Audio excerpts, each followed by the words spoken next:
해병대의 전설인 여군이 부산 자갈치 시장에서 몇십 년 만에 친모를 찾게 되고 그곳에 있던 조폭 양아치들을 소탕하는 사이다 사연입니다.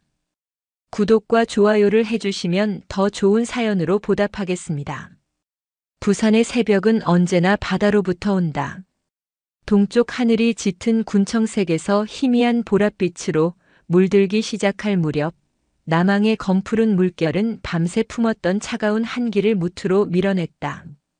그 한기 속에는 소금의 짭짤함, 기름의 비릿함, 그리고 수천 수만 생명의 꿈틀거림이 뒤섞여 이 도시의 잠을 깨우는 독특한 알람이 되었다. 대한민국에서 가장 역동적이고 원초적인 심장, 자갈치 시장의 하루는 그렇게 파도와 함께 시작되고 있었다. 시장 안쪽 방파제와 바로 맞닿아 파도 소리가 가게 문턱까지 밀려오는 곳에 40년의 세월 동안 한 자리를 지켜온 꼼장어 구이집 자갈치 할매집이 있었다. 가게의 주인이자 살아있는 역사인 박달순 여사. 그녀의 하루는 어둠 속에서 시뻘겋게 피어오른 연탄불과 함께 시작되었다. 그녀의 얼굴에 깊게 팬 주름은 단순한 세월의 흔적이 아니었다. 그것은 거친 바닷바람과 뜨거운 연탄불, 그리고 지독한 삶의 파도가 함께 새겨놓은 지도였다. 그녀는 살아있는 꼼장어를 나무 도마 위에 올려놓고 능숙하지만 무심한 손놀림으로 껍질을 벗겨냈다. 그 무심함은 오랜 노동으로 단련된 것이었으나 그 눈빛 깊은 곳에는 쉬이 가늠할 수 없는 슬픔과 그리움이 짠물처럼 고여 있었다. 가게 문을 열자마자 이른 새벽부터 뱃일을 나가는 어부들과 경매를 마친 중도매인들이 거친 목소리로 그녀를 찾았다. 이모, 꼼장어 2인분이랑 소주 한 병. 얼큰하게 해주이소. 뭐냐 욕봤다. 오늘 고기 좀 잡았나? 달수는 걸쭉한 사투리로 손님을 맞으며 석쇠 위에 꼼장어를 올렸다. 타닥타닥의 꼼장어가 익어가는 소리, 손님들의 왁자지껄한 대화 소리, 그리고 가게 문틈으로 스며드는 파도 소리. 그것이 그녀가 평생을 들어온 유일한 교향곡이었다. 그녀는 이 시장의 단순한 상인이 아니었다. 남편 없이 홀로 자식을 키우고 의리 하나로 평생을 버텨온 그녀를 시장 사람들은 존경과 친근함을 담아 달순 이모 혹은 자갈치 대모라 불렀다. 그녀는 특히 자신처럼 홀로 힘겹게 바다와 싸우는 젊은 어민 이동진을 제 자식처럼 아꼈다. 동진은 최근 자갈치의 유통망을 독점하려는 거대 수산기업 대호수산의 압박에 시달리고 있었다.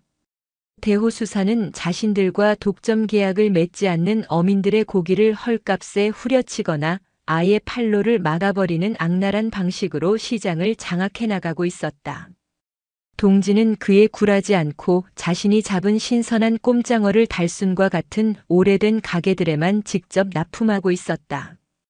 이모, 오늘 물건 좋습니다. 동진이 가게 앞으로 꼼장어가 가득 담긴 통을 내려놓으며 말했다. 그의 젊은 얼굴에는 자부심과 함께 거대한 현실에 맞서야 하는 고단함이 서려 있었다. 고맙다 동진아. 네 덕에 우리 가게는 늘 제일 좋은 물건만 쓴다. 달순이 동진의 어깨를 두드려주는 순간 그들 앞으로 검은 그림자가 드리워졌다. 대호수산의 행동대장이자 시장 상인들에게 독사라 불리는 사내가 부하들을 이끌고 나타난 것이었다. 그는 비열한 미소를 지으며 동진의 꼼장어 통을 발로 툭 찼다. 아직도 정신 못 차렸나 이동진이.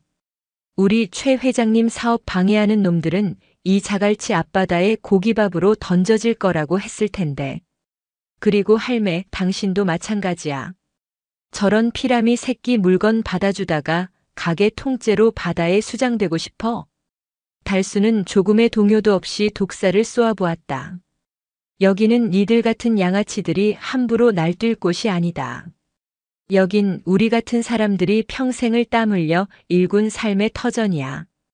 더러운 발 치우고 썩 꺼지라. 그녀의 목소리는 낮았지만 그 안에는 40년의 세월이 담긴 강철 같은 무게가 실려 있었다. 독사는 순간적으로 그 귀에 눌렸지만 이내 분노에 찬 얼굴로 돌아섰다. 그는 오늘 당장은 물러서지만 결코 이대로 끝나지 않을 것이라는 아기에 찬 눈빛을 남기고 사라졌다. 달수는 그 뒷모습을 보며 또 다른 폭풍이 몰려오고 있음을 직감했다. 그녀는 한숨을 쉬며 먼 바다를 바라보았다. 그 바다는 그녀에게 삶의 터전이자 동시에 30년 전 자신의 분신을 떠나보내야 했던 이별의 장소이기도 했다. 포항 앞바다의 거친 파도가 해안을 향해 포효하고 있었다. 그 포효를 뚫고 육중한 궤도 소리와 함께 한국형 상륙 돌격장갑차 여러 대가 물보라를 일으키며 해안으로 돌진했다. 장갑차의 해치가 열리고 완전 무장한 해병대원들이 함성과 함께 쏟아져 나와 목표 지점을 향해 달려나갔다. 이 모든 광경을 해안 근처에 설치된 지휘 텐트 안에서 한치의 흔들림 없는 눈으로 지켜보는 지휘관이 있었다. 대한민국 해병대 제1사단 소속 강옥희 대위. 중대원들에게 그녀는 단순한 지휘관이 아닌 신화 속 전쟁의 여신 발키리라 불렸다. 그녀의 지휘는 언제나 최전선에 있었다. 나를 따르라. 그녀는 언제나 가장 먼저 뛰었고 가장 어려운 임무를 스스로 맡았다. 그녀의 리더십은 명령이 아닌 솔선수범에서 나왔고 그 강인함에 그녀의 부하들은 목숨을 걸고 따랐다. 해병대는 그녀에게 가족이었고 군복은 그녀의 피부였다. 훈련이 끝나고 사단장 주재의 강평회의. 한 초임 장교가 훈련 중에 실수를 보고하며 변명을 늘어놓자 오키는 그를 차갑게 잘라 말했다. 변명하지 마. 내 판단 착오 하나 때문에 중대원 7명이 전사 판정을 받았다. 전쟁은 변명을 들어주지 않아. 내 어깨에 달린 계급장은 장식이 아니라 내 부하들의 목숨값이라는 걸 잊지 마라. 그녀의 말에는 어떤 사적인 감정도 실려 있지 않았다. 오직 지휘관으로서의 무거운 책임감과 전장에 대한 냉엄한 현실 인식만이 존재했다. 하지만 그런 강철의 여인에게도 누구에게도 보이지 않는 깊은 상처가 있었다. 밤이 되어 홀로 관사에 남을 때면 그녀는 파도 소리를 들으며 아주 오래전의 기억을 떠올리곤 했다. 자신을 끌어안고 울던 어머니의 따뜻한 품. 그리고 이거 먹고 커서 대한민국에서 제일 멋진 군인이 되어야 한다며 밀가루 전을 칼로 8번 잘라 만들어주셨던 투박한 팔각 모양 전. 그 기억은 그녀의 삶을 지탱하는 유일한 뿌리이자 동시에 가장 아픈 상처였다. 짐승 같은 새아버지의 폭력을 피해 어머니는 그녀를 먼 친척 집에 보내야만 했다. 금방 데리러 올게라는 어머니의 약속을 믿었지만 그 약속은 지켜지지 않았다. 그녀는 친척 집을 전전하다 고아원으로 보내졌고 세상에 홀로 남겨졌다는 배신감과 슬픔을 해병대의 강인한 훈련으로 잊으려 애써왔다. 스스로 강해져서 다시는 누구에게도 버려지지 않으리라. 다시는 누구의 보호도 필요로 하지 않으리라. 그것이 그녀의 삶의 방식이었다. 마침내 길고 긴 군 생활 중 처음으로 제대로 된 장기 휴가가 주어졌다. 모두가 그녀에게 쉬라고 말했지만 그녀의 발걸음은 자신도 모르게 부산으로 향하고 있었다. 기억의 파편 속에 남아있는 유일한 단서 자갈치라는 이름을 향해. 그것은 30년 만의 귀향이자 자신의 상처를 정면으로 마주하기 위한 가장 위험한 상륙 작전의 시작이었다. 부산역에 내린 오키는 곧장 택시를 타고 자갈치로 향했다. 택시에서 내리는 순간 짠내 섞인 비릿한 공기가 그녀의 폐부를 훅 파고들었다. 그 냄새는 너무나도 낯설었지만 동시에 세포 깊숙한 곳에 각인된 것처럼 지독하게 익숙했다. 그녀는 군인의 본능으로 혼잡한 시장의 지형과 사람들의 움직임을 빠르게 스캔했다. 그녀의 눈에 비친 시장은 활기 넘치는 삶의 터전인 동시에 약육강식의 법칙이 지배하는 거대한 정글과도 같았다. 그녀는 정처 없이 기억의 파편을 이정표 삼아 걸었다. 생선 비린내와 기름 냄새, 그리고 유독 시끄럽고 연기 자욱한 골목. 마침내 그녀의 발걸음이 해안가에 늘어선 꼼장어 구이집들 앞에서 멈춰 섰다. 그때 그녀의 눈에 거친 싸움의 현장이 들어왔다. 독사와 그의 부하들이 젊은 어민 이동진을 둘러싸고 위협하고 있었다. 그들은 동진이 정박해 놓은 작은 고깃배의 밧줄을 칼로 끊으려 하고 있었다. 이동진이 마지막 경고다. 당장 우리 대호수산이랑 계약 안 하면 네 배 이 자리에서 통째로 가라앉혀 버릴 줄 알아. 동진은 분노에 찬 얼굴로 그들에게 맞섰다. 내 목에 칼이 들어와도 너희 같은 놈들한테 내 땀을 헐값에 넘길 생각은 없다. 험악한 분위기가 최고조에 달했을 때 한 가게에서 중년 여인이 뛰쳐나와 동진의 앞을 막아섰다. 부산 상회의 박달순이었다. 어린 놈한테 무슨 짓들이가. 건드릴 테면 차라리 나를 건드려라. 그 순간 오키는 자신의 심장이 멈추는 듯한 충격을 받았다. 저 여인. 자신을 지키기 위해 자신을 위해 모든 것을 감내하는 저 모습은 그녀의 기억 속 어머니의 모습과 정확히 겹쳐졌다. 오키는 더 이상 망설이지 않았다. 그녀는 성큼성큼 걸어가 달순과 동진의 앞을 가로막았다. 그녀의 등장은 그 자체만으로도 압도적인 위압감을 풍겼다. 170cm가 넘는 큰 키, 군인으로 다져진 단단한 체격, 그리고 그 모든 것을 지배하는 지휘관의 서늘한 눈빛. 당신들 지금 무슨 근거로 대한민국 국민의 재산을 파손하려 하고 신체를 위협하는 겁니까? 현행법 위반입니다. 그녀의 목소리는 법률 조항을 읊는 것처럼 건조했지만 그 안에는 즉시 복종하지 않으면 모든 것을 파괴해 버릴 듯한 무서운 힘이 담겨 있었다. 독사는 잠시 주춤했지만 이내 비웃음을 터뜨렸다. 어디서 나타난 년이야? 군대 놀이라도 하나? 꺼져 아줌마. 여긴 내가 낄 자리가 아니야. 나는 대한민국 해병대 대위 강옥희입니다. 오키는 자신의 신분을 명확히 밝혔다. 그녀는 숨거나 유인하는 방식을 택하지 않았다. 정면으로 부딪히는 것. 그것이 해병대의 방식이었다. 다시 한번 경고합니다. 이분들에게서 손 떼고 즉시 이곳을 떠나십시오. 불응시 현행범으로 간주하여 제가 직접 당신들을 제압하겠습니다. 독사는 해병대 대위라는 말에 순간적으로 얼어붙었지만 이내 자존심이 상해 부하들에게 소리쳤다. 뭐해? 전현이 허세 부리는 거 안 보여? 조져버려. 부하들이 함성을 지르며 그녀에게 달려들었다. 하지만 그 순간 그들은 자신들이 덤벼든 상대가 인간이 아닌 잘 훈련된 한 마리의 표범이었음을 깨달아야 했다. 오키의 전투는 화려하지 않았다. 하지만 지독할 정도로 실전적이었다. 그녀는 상대의 공격을 막고 피하는 대신 그 공격의 흐름을 타고 더 깊숙이 파고들었다. 달려드는 남자의 멱살을 잡아 그대로 바닥에 내리꽂고 옆에서 날아오는 발차기를 다리로 받아낸 뒤 그 다리를 그대로 잡아채 공중으로 집어 던졌다. 그녀의 움직임 하나하나는 간결했지만 그 결과는 파괴적이었다. 비명과 함께 건장한 사내들이 추풍낙엽처럼 쓰러져 나갔다. 마지막 남은 독사를 향해 오키는 천천히 걸어갔다. 공포에 질린 독사는 뒷걸음질 치다 바닥에 주저앉았다. 오키는 그를 내려다보며 얼음처럼 차가운 목소리로 말했다. 해병은 한 번 물면 절대 놓지 않습니다. 내 경고 잊지 마십시오. 그녀는 더 이상 손을 대지 않고 돌아섰다. 하지만 독사는 자신의 목덜미에 차가운 독사의 이빨이 박혔다 빠져나간 듯한 서늘한 공포에 한동안 자리에서 일어날 수 없었다.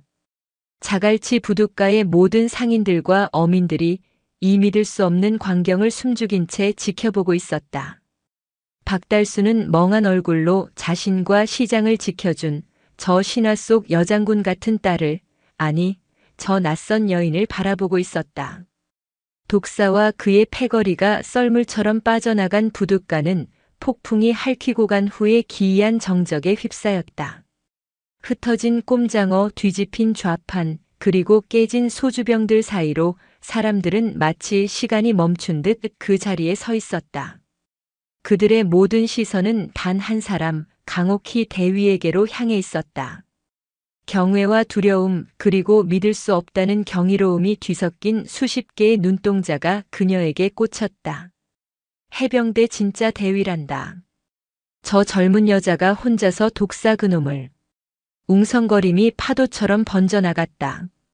오키는 자신에게 쏟아지는 시선 따위는 아랑곳하지 않고 넘어진 박달순에게 다가가 그녀를 부축했다. 괜찮으십니까? 그녀의 목소리는 조금 전에 살기등등했던 지휘관의 목소리가 아닌 걱정과 염려가 담긴 조금은 어색하고 투박한 한 인간의 목소리였다. 달수는 오키의 부축을 받으며 일어섰다. 그녀는 멍한 눈으로 자신을 위해 거대한 폭력의 방패가 되어준 이 낯선 여인을 바라보았다. 고마움을 넘어선 무언가 근원적이고 설명할 수 없는 감정이 그녀의 가슴을 세차게 두드렸다. 왜였을까? 왜 이 젊은 군인은 자신과 아무 상관도 없는 이 늙은 여자를 위해 모든 것을 내던진 것일까? 대위님 정말 고맙습니다. 그런데 어째서 저희 같은 사람들을. 달순의 떨리는 목소리에 오키는 무어라 답해야 할지 몰랐다. 그녀 자신도 자신의 행동을 온전히 이해할 수 없었다. 그저 저 여인이 위험에 처한 순간 자신의 모든 것을 걸고 지켜야만 한다는 거부할 수 없는 본능이 몸을 지배했을 뿐이었다. 오키가 대답을 망설이는 사이 달수는 그녀의 손을 덥석 잡았다. 그것은 어머니의 손처럼 따뜻하고 부드러운 손이 아니었다. 평생을 불 앞에서 칼과 가위 앞에서 살아온 거칠고 투박한 손이었다. 하지만 그 손에서 전해져 오는 진심 어린 온기에 오키의 강철 같던 마음 한구석이 저릿해져 왔다. 배고프실 텐데 아무것도 묻지 않을 테니 들어와서 뜨신 국밥이라도 한 그릇 하고 가이소. 이건 내 신세 갚는 것도 아니고 그냥 밥 한 끼 대접하고 싶은 내 마음입니다. 달순의 간곡한 청을 오키는 차마 거절할 수 없었다. 그녀는 마치 이끌리듯 달순을 따라 부산 상회의 허름한 가게 안으로 들어섰다. 가게 안은 좁고 낡았지만 뜨거운 연탄불의 온기와 매콤한 양념 냄새, 그리고 사람 사는 냄새로 가득했다. 이상하게도 그 혼란스러운 공간 속에서 오키는 지난 30년간 단 한 번도 느껴보지 못했던 기묘한 평온함을 느꼈다. 마치 아주 오랫동안 떠나있던 집에 마침내 돌아온 것만 같은. 오키는 가게 구석의 작은 테이블에 어색하게 앉았다. 달수는 그런 그녀를 위해 남은 해물과 채소를 긁어 모아 특별한 무언가를 만들어주기로 했다. 그녀는 솜씨 좋게 밀가루 반죽을 풀어 뜨겁게 달궈진 철판 위에 얇고 둥글게 펼쳐냈다. 치이그 하는 소리와 함께 고소한 기름 냄새가 오키의 코끝을 자극했다. 그 냄새는 그녀의 기억 가장 깊은 곳에 봉인되어 있던 어떤 감각을 아주 희미하게 건드리고 있었다. 달수는 노릇하게 익은 전을 접시에 담았다. 그리고는 지난 30년간 단 한 번도 한 적 없었지만 마치 아주 오래전 매일같이 반복했던 것처럼 너무나도 익숙한 손놀림으로 칼을 들었다. 그녀는 둥근 전의 가장자리를 8번 잘라내어 각이 진 팔각형 모양을 만들었다. 왜 그랬을까? 그녀 자신도 알 수 없었다.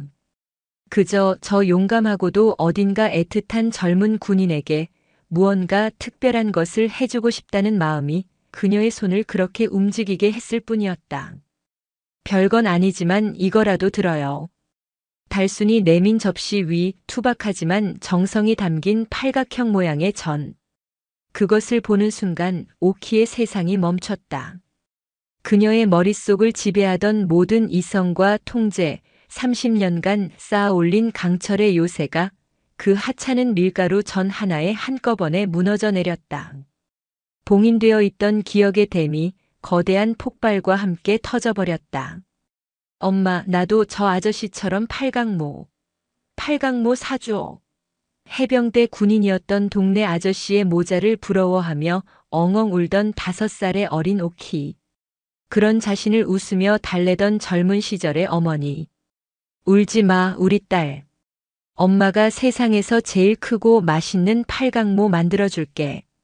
부엌에서 밀가루 반죽을 하더니 정말로 커다란 팔각형 모양의 전을 부쳐주던 어머니의 모습. 그 따뜻하고 고소했던 맛. 그리고 그 전을 받아 먹으며 자신이 했던 맹세. 엄마, 나도 이 팔각모 쓰고 나중에 커서 아주 멋진 군인이 될 거야. 그래서 평생 엄마 지켜줄 거야. 이거 팔각모 전. 오키의 입에서 울음에 잠긴 목소리가 새어나왔다. 그녀의 눈에서는 훈련 중 그 어떤 고통 속에서도 흘리지 않았던 뜨거운 눈물이 본물처럼 터져나왔다. 엄마가 만들어줬던 팔각모 전 엄마. 엄마라는 그 한마디. 그 한마디가 달순의 30년 세월을 통째로 관통하는 거대한 망치가 되었다. 그녀의 손에 들려있던 접시가 바닥으로 떨어져 와장창 소리를 내며 깨졌다. 그녀는 믿을 수 없다는 눈으로 울고 있는 저 젊은 대위의 얼굴을 보았다. 그리고 그 얼굴 위로 기억 저편에 묻어두었던 잃어버린 자신의 어린 딸 오키의 얼굴이 기적처럼 겹쳐졌다. 오키야? 달순의 입에서 평생 가슴에만 묻어두었던 그 이름이 실성한 사람처럼 터져나왔다. 그녀는 그 자리에 주저앉으며 오키의 다리를 부둥켜 안고 오열했다. 내 새끼 살아있었구나. 우리 오키 이렇게 살아있었어. 하나님 맙소사. 오키 역시 바닥에 무너져 내리듯 주저앉아 자신의 어머니를 30년 만에 다시 만난 진짜 어머니를 끌어안았다. 엄마, 나야 오키. 엄마 딸 오키가 약속 지키려고 진짜 해병대 대위가 되어서 돌아왔어, 엄마. 보고 싶었어, 너무너무 보고 싶었어. 자갈치 시장의 시끄러운 소음도 비릿한 냄새도 그 순간 두 사람에게는 존재하지 않았다. 가게 안 깨진 접시 조각들 사이에서 어머니와 딸은 서로의 존재를, 서로의 온기를 확인하며 30년의 그리움과 아픔, 그리고 기적을 토해내는 절규와도 같은 울음으로 서로를 놓지 못했다. 짠물 가득한 눈물의 바다가 마침내 두 사람의 긴 이별을 끝내고 있었다. 그날 밤 달수는 가게 문에 금일 휴업이라는 팻말을 난생 처음으로 걸었다. 그녀는 딸의 손을 혹시라도 다시 놓칠세라 단단히 붙잡고 시장 건물 2층에 있는 자신의 작은 방으로 향했다. 낡은 계단을 오르는 동안 두 사람은 수없이 서로의 얼굴을 확인하고 만지고 울고 웃었다. 달순의 방은 그녀의 삶 그 자체였다. 창문을 열면 자갈치 앞바다가 한눈에 들어오는 볕이 잘 들지만 비좁은 공간. 그곳에서 달수는 마침내 사랑하는 딸 앞에서 지난 30년이라는 지옥과도 같았던 시간의 무게를 꺼내놓기 시작했다. 그녀의 이야기는 포기가 아닌 사투의 기록이었다. 오키의 새아버지는 단순한 남봉꾼이 아니었다. 그는 부산항을 거점으로 한밀수 조직의 일원이었고 조직의 돈까지 손을 대어 쫓기는 신세였다.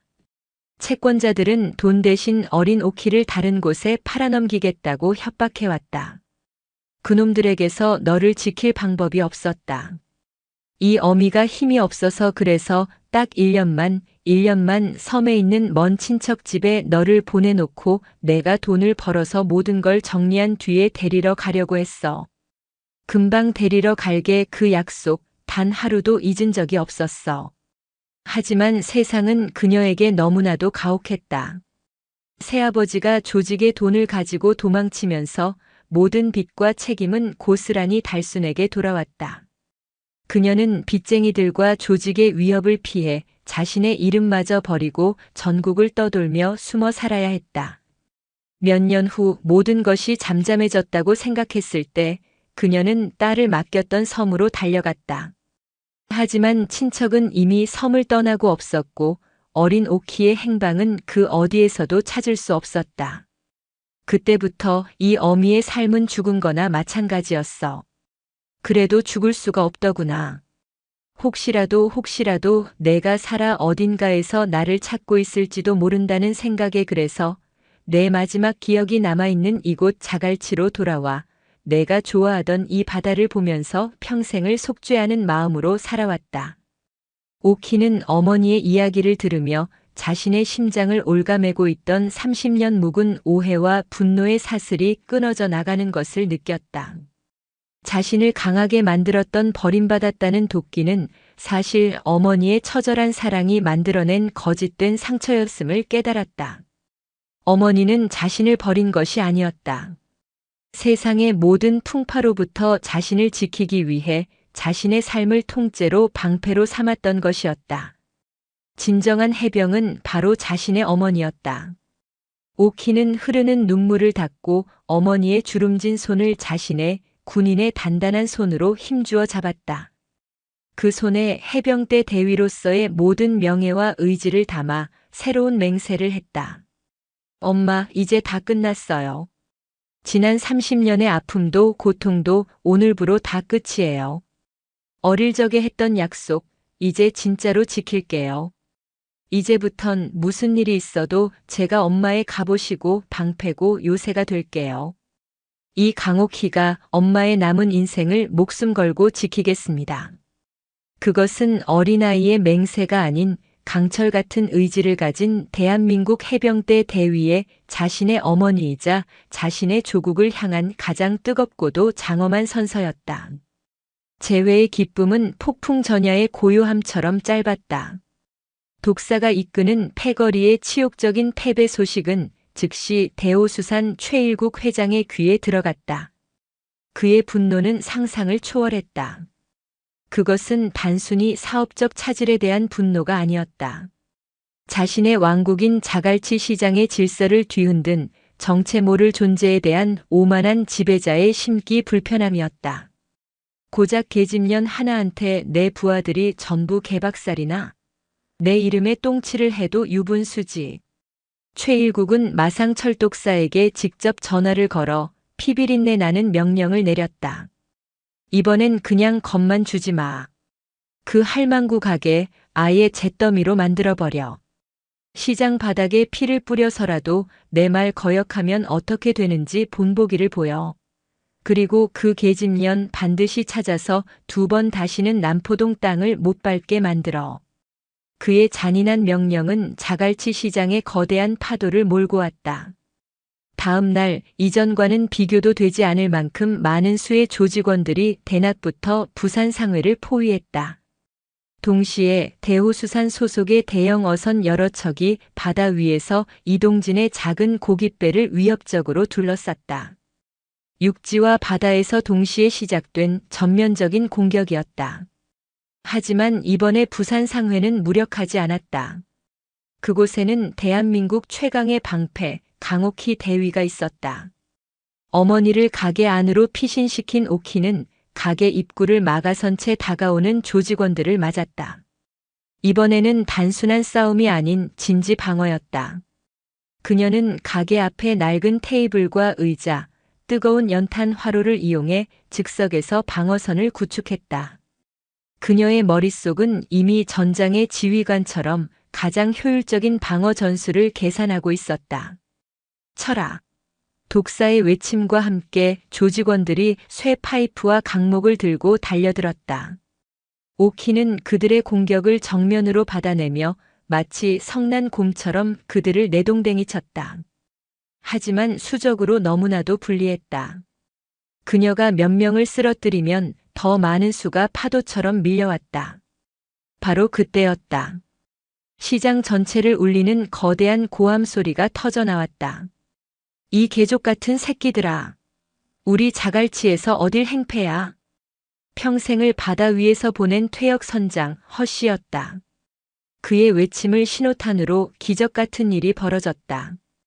평생을 대호수산에 억눌려 지내던 시장 상인들이 어선에서 쓰던 삿대와 갈고리, 좌판의 칼을 들고 뛰쳐나온 것이었다. 박만수를 비롯한 해병대 예비역 상인들이 가장 선두에 섰고 이동진의 동료 어민들 역시 자신의 배를 몰고 와 대호수산의 어선들을 향해 돌진했다. 그것은 더 이상 오키 혼자만의 싸움이 아니었다. 지난 수십 년간 억압받아온 자갈치 시장 상인 전체에 거대한 저항의 시작이었다. 그들의 기세에 눌린 조직원들은 결국 꽁무니를 빼고 도망쳤다. 그날 밤 허씨 선장의 낡은 사무실. 자갈치의 밤바다가 내려다 보이는 그곳에 시장의 운명을 건 강철의 동맹이 마침내 완성되었다. 총사령관 강옥희 대위, 해상작전 참모 퇴역 선장 허씨, 지상군 선봉장 해병대 예비역 박만수, 돌격대장 젊은 어민 이동진, 그리고 그들의 뒤를 봐줄 비공식적인 정보원 나인철 형사. 나 형사는 그들에게 결정적인 정보를 넘겨주었다. 최일국이 수산물 유통을 가장해서 부산항을 통해 고가의 밀수품을 들여오고 있다. 그게 저놈의 진짜 돈줄이야. 그걸 끊지 않는 한 저놈은 절대 무너지지 않아. 오키의 눈빛이 빛났다. 알겠습니다. 그럼 방어는 끝났습니다. 지금부터는 반격입니다. 그녀는 사무실 벽에 걸린 부산항 해도를 펼쳤다. 우리의 다음 상륙 지점은 적의 심장부입니다. 그들의 마지막 작전은 해병대의 전매 특허인 상륙 기습을 방불케 했다. 육지와 바다에서 동시에 적의 심장을 타격하는 입체적인 작전이었다. 디으데이 밤. 이동진과 젊은 어민들은 작은 고깃배 여러 척을 이끌고 최일국의 밀수선이 나타나기만을 기다렸다. 허씨 선장은 자신의 평생의 경험을 바탕으로 조류와 바람을 계산해 최적의 매복 지점을 그들에게 알려주었다. 같은 시각 오키는 박만수를 포함한 자원한 해병대 예비역 출신 상인 몇 명과 함께 어둠 속에서 움직이고 있었다. 그들의 목표는 밀수품이 하역될 예정인 부산항 북항의 7번 부두 폐창고였다. 나인철 형사의 정보에 따르면 그곳은 이미 독사를 비롯한 최일국의 핵심 조직원들이 장악하고 있었다. 마침내 밀수선이 모습을 드러냈다. 그 순간 동진의 어선들이 사방에서 나타나 밀수선을 향해 돌진하며 경광등을 터뜨리고 사이렌을 울렸다.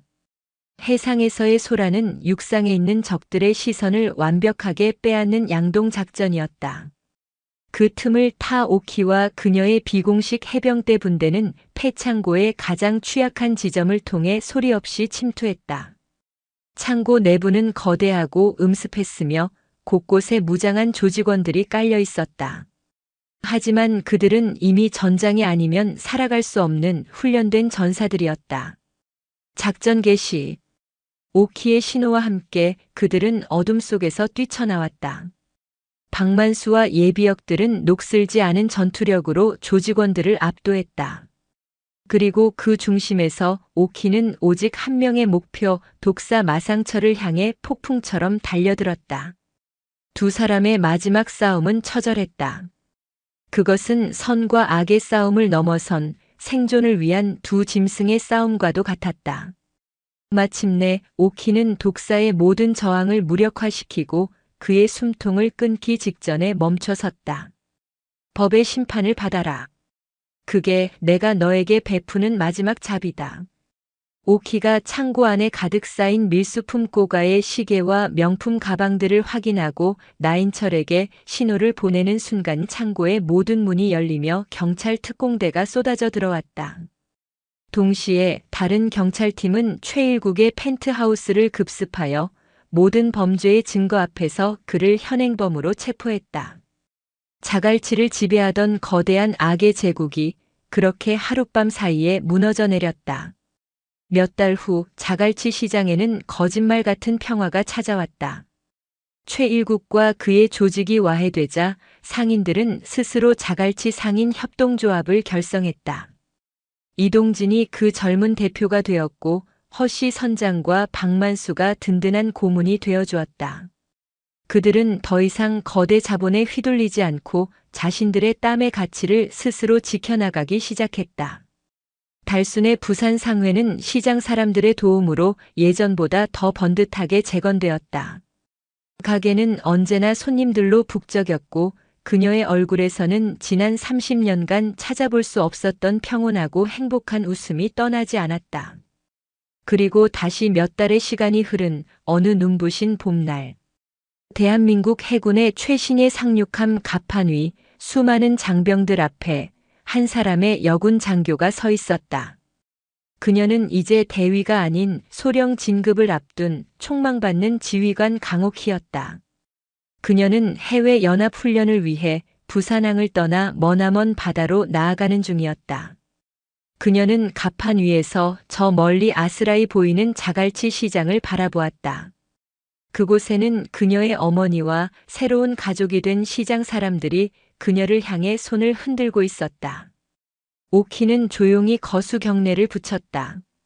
그녀는 비로소 깨달았다. 자신이 지켜야 할 조국은 지도 위에 그려진 거대한 영토가 아니었다. 바로 저곳 짠내 나는 시장에서 억척스럽게 살아가는 사람들, 어머니의 주름진 웃음, 그리고 그들이 지켜온 삶의 터전이라는 것을. 그녀의 해병대 정신, 그 귀신 잡는 강인함은 훈련소에서 배운 것이 아니었다. 그것은 30년의 세월을 홀로 버텨온 자신의 어머니로부터 물려받은 위대한 유산이었다. 오키는 자신의 가슴에 달린 수많은 훈장들보다 더 소중하게 전투복 주머니에 간직해온 낡은 병뚜껑 훈장을 꺼내보았다.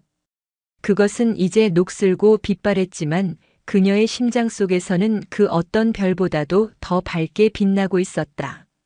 함정은 거대한 백고동 소리를 울리며 망망대해를 향해 나아가기 시작했다. 오키는 더 이상 과거의 상처에 얽매인 길 잃은 소녀가 아니었다. 그녀는 자신이 지켜야 할 것이 무엇인지 아는 흔들리지 않는 닻을 내린 진정한 대한민국의 군인이었다. 그녀의 맹세는 이제 저 거대한 파도를 넘어 더 넓은 세상을 향해 나아가고 있었다. 오늘도 요지경 사연을 잘 들어주셔서 감사합니다.